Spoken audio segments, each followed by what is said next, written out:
Hi, you are listening to Adulting with Ebony, and this episode is part of a mini series over the summer of 2024 where I am republishing some of my favorite episodes from season two so that I get to walk my talk and have a summer off while continuing with the consistency of producing an episode for you each and every week. These episodes are my favorite seven from series two, which is really difficult to compile, by the way. So if you enjoy these episodes, you can always go back to the full season and binge listen to a load more. But over the summer of 2024, I am going to be sharing with you seven of my favorite episodes of season two. And I will be back with a brand new season eight, in September. Until then, have a wonderful summer. Please, as you're listening to these episodes, come and connect with me on Instagram. Let me know how you're getting on. And as always, please share the podcast, rate and review. It means so, so much to me. You are listening to Adulting with Ebony. Season 7 brings together neurodiversity, human design and embodiment so that Gen X or millennial misfits and late diagnosed neurospices become empowered, embodied and fully expressed. This is the show where I actively encourage you to feel your feelings rather than think them. Glow up, not grow up, and become full of yourself. Because who the fuck else should you be full of?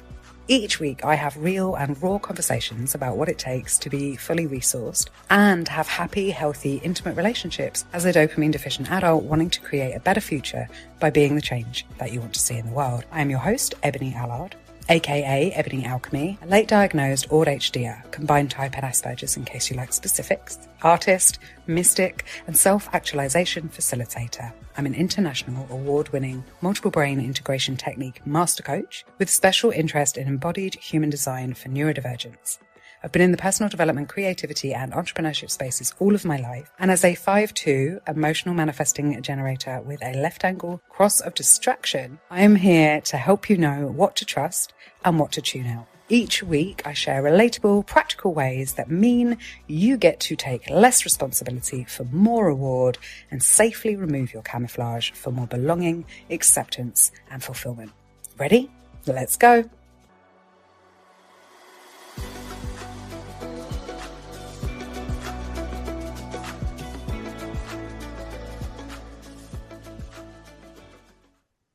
Welcome to this week's episode of Adulting with Ebony. Today I'm joined by Rachel Morris, who is a GP turned executive coach, speaker, and specialist on resilience in the workplace. She works with GPs, doctors, and other professionals in high stress and high stakes jobs to help them beat stress and burnout. Hey, Rachel. Hi, Ebony. Thanks for having me on. Thank you for coming and chatting with me. I'm really excited about this chat. It's so nice to get someone from a slightly different industry with this kind of crossover, talking about the same stuff. It's just, thank you so much for coming and having this conversation. Oh, I'm looking forward to it.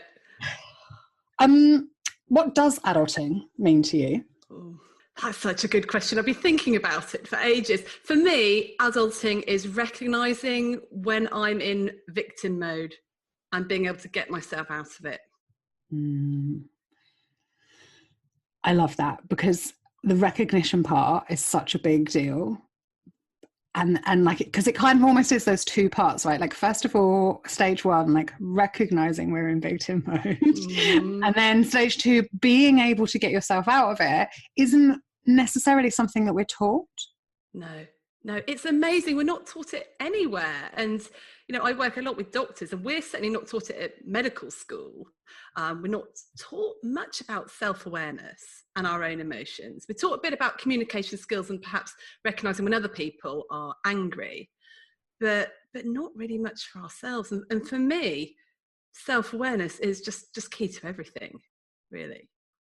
Yeah, and I also feel like self-awareness generates empathy.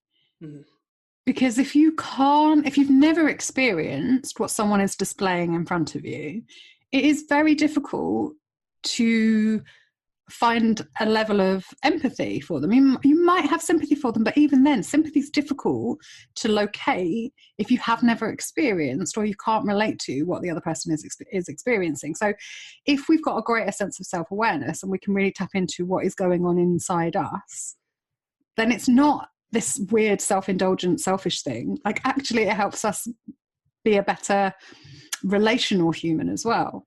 No, absolutely, because I guess, I mean, emotional intelligence is the big buzzword at the moment, isn't it? And you've got all these different domains. It's not just about being self-aware, because you can be as self-aware as you like, but if you can't manage then your emotions outwardly, or you can't interact with other people, or you can't work out what they're feeling, you're still going to be really ineffective no matter how self-aware you are. And for me, I guess the self-awareness piece, I've learned to ask myself the question, what's the story in my head?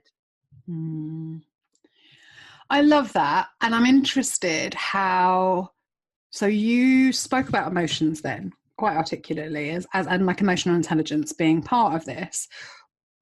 And I'm really interested about the link between what we're feeling and the story that we're telling ourselves, and then actually the neuroscience of what's going on when we end up in a situation where we are out of control, or we are in victim mode, or we're not feeling like we're adulting. Because most of the time when we're not adulting as adults, we're having some kind of trauma response, or in fight, flight, or fawn mode, right?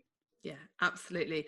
100%. I think if I look back to all the times when I was a bad doctor, it wasn't because I was a bad person, or because I was being lazy, or because I wanted to be rude. It was because I was under threat myself. So I remember one time when I was on call, and it was sort of 5 minutes to 6 in the surgery, and a patient, my childminder rang in and said, "Can you come and pick your daughter up? I've got to take one of the other kids to hospital." I was like, "Crumbs, okay, yeah, I've got to get ready." So I was trying to get ready to go, and then someone rang in for an urgent visit, and it was a lady who had gone off to work, but she lived with her mum, and her mum had been really ill. She'd come back from work in the evening, her mum had been even more ill, and she rang up for a visit. And I got on the phone and I said, "What do you mean phoning at this time of night, and how dare you ring, and how dare you go to your work?" And all because I was so stressed about having to get back home. And I mean, luckily the story has a happy ending. I apologise. I went to visit, we admitted the lady to hospital, it was all fine. But I looked back, I went, how on earth did I act like that? That was just not how I was taught to act, how I want to act with my patients. It was because I was in my threat zone. I was in my fight, flight, or freeze zone.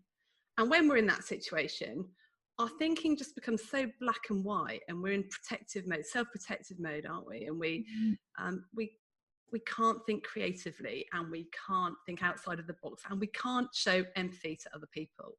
And that's really, really important. So yeah, it's for being an adult, being able to act outside of that fight, flight, or freeze zone is so important. What are some of the ways? So I did a whole training on the neuroscience of this, right? And like, actually, what happens in terms of what happens in our body, and all the blood rushes up into the top half of our bodies so that we are strong, so that we can fight, because we, like, in the primal times when we were, what we were invented for is a threat of a bear coming to a cave with big claws to kill our babies, right? So all the blood rushes to the top of our body. You're going to tell me, like, I'm telling a doctor how to, yes, and I'm going to let you go forward from that. But so all the blood rushes to the top half of our bodies so that we are stronger, so that we can fight, right? And it also becomes thicker and sticky, and in doing so cannot move around our brain as fast because it's really thick and sticky, which means we become 20% stupider more stupid, oh my God, when we're in fight or flight mode, because the blood actually, like, the neuro pathways aren't working yet. So I may have messed that up royally. What else can you share with us? Well, I can certainly tell you that in fight or flight, we increase our adrenaline surges, doesn't it? Yeah. And adrenaline makes your heart pump faster. It constricts your blood vessels. So you stop your digestion. You stop anything that you don't need to fight a bear, and you increase the things you do need to fight a bear. So you increase the blood supply, I guess, to your muscles and to be able to run. Your blood, when you say it becomes sticky, what happens actually, you become a bit more what we call hypercoagulable. So say if you had a big gashing wound, you need to be able to heal it. So your body gets ready to heal wounds. Yes. So it upregulates your immune system a little bit as well. It will clot easier. Your like I said, your arterioles will vasoconstrict, so that you're actually getting the blood where it needs to be, which is brilliant if you're just about to run 100 meters. Great if there's actually a bear coming after your cubs. Not so great if you're in a traffic jam. Yeah, or like, you know, you've just seen a message notification come up on your phone, and it's you've already seen 8 and you just want a bit of time to yourself. Yeah. Yeah. Exactly. And, you know, I've heard it described as we are sort of stone agers living in this high-tech age. The things that are stressing us out and causing problems are not the things that used to stress us out, but we're having the same physiological reaction. Mm. And I guess the things that are, it's our amygdala that causes this response. Yeah. And the things that cause us to have this reaction is a physical threat, which is fairly obvious why.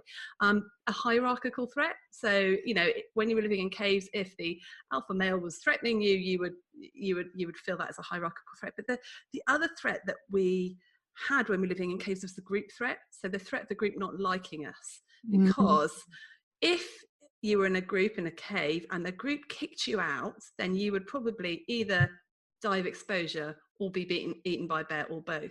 So in those days, it was a really big deal whether people didn't like us. Now that has carried on, and we're still having that group threat response even now. That's why we find it so difficult to have difficult conversations, give difficult feedback, to conflict with people well, because immediately we're in our fight, flight or freeze response. And that is responsible for all our bad behaviour, I think, or a lot of our bad behaviour. Yeah.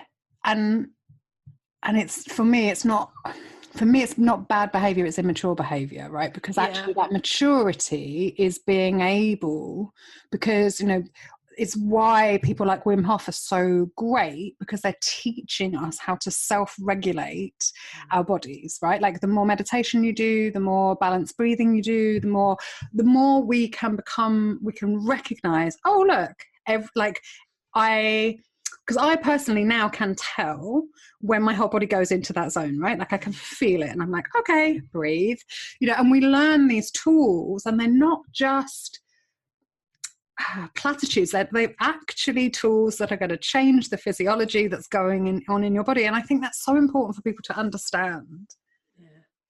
Yeah, it really is, because until we identify that we're in that zone, we can't do anything to change it. I think we're bad at identifying it, and unless you've practiced it beforehand and really thought about it, it's quite difficult to recognize in the moment. Now, I now know that if I feel I've got to do something really fast, I'm probably in my, what I call it being in the corner, when you're triggered into the corner and you're backed into the corner.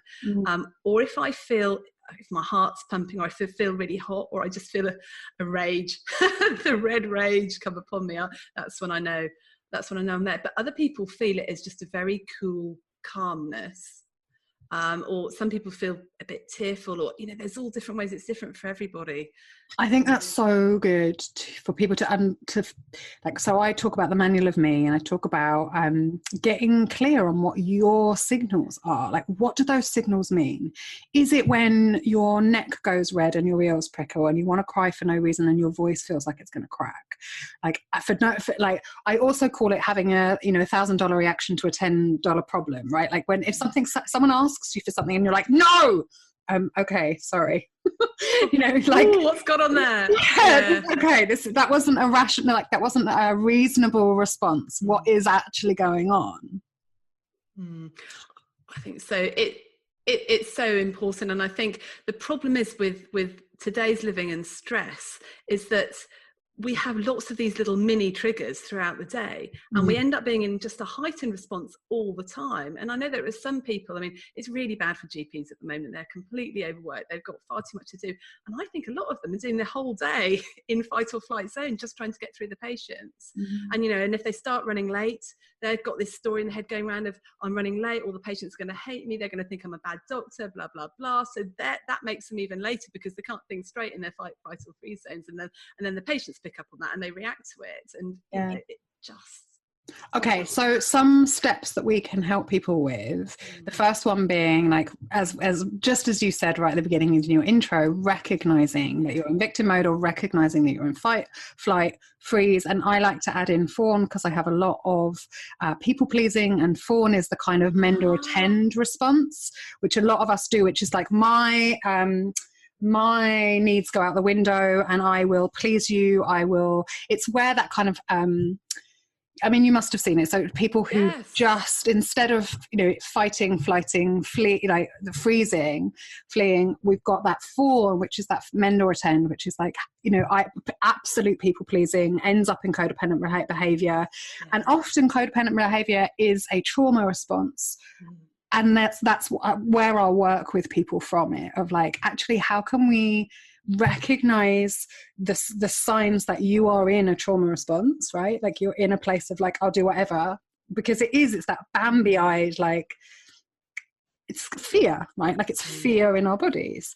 And so if first step is taking some time to become more self-aware and recognize what your own unique trigger symptoms are, or signals are.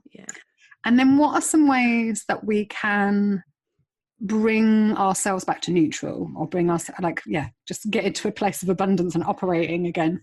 Well, firstly, once you've recognized it, the key thing is you just have to give yourself some space, right? Because if you try and change it straight away, you're not going to be able to do that. And there's a brilliant book called The Chimp Paradox by Steve Peters. You've probably read it. And, you know, he calls this amygdala response that we have, he calls it the inner chimp. And what he says in the book is, we can't stop the chimp from coming out. Okay, so if you beat yourself up about it, that's not the way to do it. If you say, I'm such a bad person because I'm getting angry all the time, that's not going to work, because it's going to come out. You can't stop chimp from coming out, but we are responsible for managing it when it's out. So give yourself some space. Now, that could be just saying, can I just get back to you about that? Or maybe not replying to that text or email, or, you know, some people I know just count to 10, or go for a walk, or go make themselves a cup of tea, but whatever you can do to give yourself space. And I think there's very few situations, apart from if someone's collapsed in front of you, where you actually have to respond immediately. Give yourself some space and time. Yeah, and I also think it's a habit, right? Like, I giving people little verbiage or little words. So I used to feel like, if someone asked me a question, or if they could speak to me, or if I could, you know, they would ask me something, and I would often feel obligated to reply straight away, or have a very strong opinion on it, because I am an opinionated person. So I would rush that thing. And so things like, I'm not quite sure how I feel about that right now, I'll get back to you. Or, I really want to give this my full attention and I can't at this moment, so I'm going to get back to you later. Or like, just preparing yourself with little sentences that you practice saying, so that they're easy to find when you're in those moments. Yeah, 100%. Be prepared. If this happens, this is what I'm going to do. Once you've got the space, you need to then interrogate reality. You know, actually, what is the story in my head? What am I thinking and assuming here? Did that man cut me up in the car because he hates my guts? That's unlikely, isn't it? So what's actually true? The truth of the matter is, he's probably just had a row with his wife, and he's late for work now, and he's, you know, got to be at an important meeting, and he wasn't thinking about me in the car behind him. That's probably the situation. And once you've asked yourself what's really true, like I say to GPs, you know, the story in your head is, if you're running late, that you're a dreadful doctor, the patients are all going to hate you, you know, you're not practicing well. Actually, what's really true is that you've had some really complicated cases to deal with.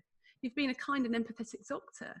And that, yes, of course, nobody likes to be kept waiting, but they will understand that, because they want time themselves. Oh, okay, now I'm believing that story.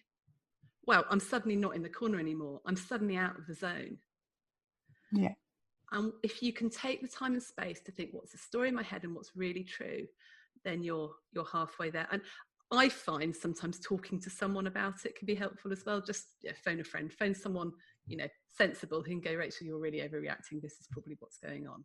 I love that. And it's one of the reasons why I'm such an advocate of coaching communities and groups and such places like masterminds, having a place that you can go that isn't your poor, like, I also all the time talk about not going to the butcher for flowers, right? So we want to make sure we're going to the right person for the right thing.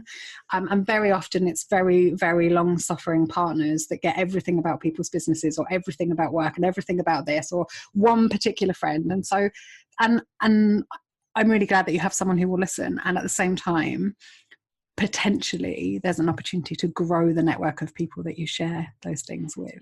Yeah. Absolutely. So, don't struggle with this on your own. Yeah. Talk to someone who's wise, but you're right. Don't go to the person that's just going to go, oh, poor you. Isn't it awful? Isn't it awful? Because that might actually then just stoke your fuel. You want someone who can actually challenge you. Well, and maybe like in the GP situation, like maybe it's a colleague, right? Like maybe you find a peer where you're like, can we be accountability buddies on this? Can we check in with each other? Would it be all right if we added each other in a WhatsApp group and we just message each other every time we're like, oh my God, I need to vent. Have you got 5 minutes? Or whatever it is, just to set yourself up to win with those little strategies. Yeah, absolutely. It is so much about the small things that we can do, not the massive life changes. Just what little things can I do today to actually make that better?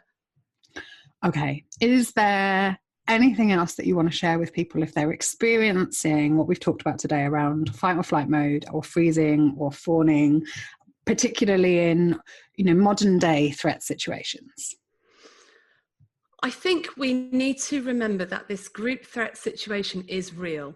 Okay. And I think, just telling yourself, oh, I just shouldn't care what other people think. That's fine. I don't need, actually, you do. Okay. So don't try and fight it, but just look at it for what it is. I love that. And I feel like it's one of the reasons why when we create stronger sense of community, so rather than focusing on everyone's not going to like me, right? Like actually finding a community where you can open up, where you can lean in, where people get to see the real you. When you believe that and you trust that, and you're like, you know what, I have got a tribe. You know what, I have got a place where I'm safe to share all of me, where I'm not going to be ditched. Then in my experience, that threat becomes diminished because there is somewhere safe for you to go and you know that you have got something real. Yeah, absolutely. And I think there's also a piece about not attaching yourself to the outcome of stuff so much. And I think, the brilliant book, Fuck It, by John Parkin, I think that has really helped me in the last few months. Just think, actually, why am I so bothered about this? Could I just say, fuck it? Yes, absolutely. Oh, I have a couple of questions, little quick fire questions. I say they're quick fire. You look at me like that's too big a question. But is there an area of your life that you like consciously adult in, or like have to like parent yourself around because it's something that you always slip into victim or child mode around? Yeah, actually, I had been thinking about this, and I would say one area of my life that I do slip into victim mode is weirdly parenting. So I have 2 teenagers and a 9-year-old, and love them to bits, but as a teenager you're not that self-aware, are you? And you can lash out at people, and I'm trying to run a business and they're trying to have their lives, and I carry a lot of emotional load in the house, and I can really slip into victim mode and woe is me and why doesn't anyone understand me, and but you can't be like that with your kids, and you can't lose it with your kids, and I have to consciously really manage my emotions so that I'm just being the best mum that I can. So that's, I think, where I'm the most careful, because I think it's my most triggers I get as a parent. You get triggered all the time with fear for your kids, fear that you're not being good enough, fear that you're not being a good enough mum or right, or what's going to happen to them, and what if they don't get this or that. It's just this fear, this fight or flight all over the place. Thank you so much for sharing that, because I think it's so important for people to see someone like you that they may have a picture of. You're a doctor and you're on my podcast and you're doing that, and you still have to consciously adult. So thank you. Oh my gosh. And the second one is and you mentioned it then, so I love that. What is your relationship with fear like? Has it changed?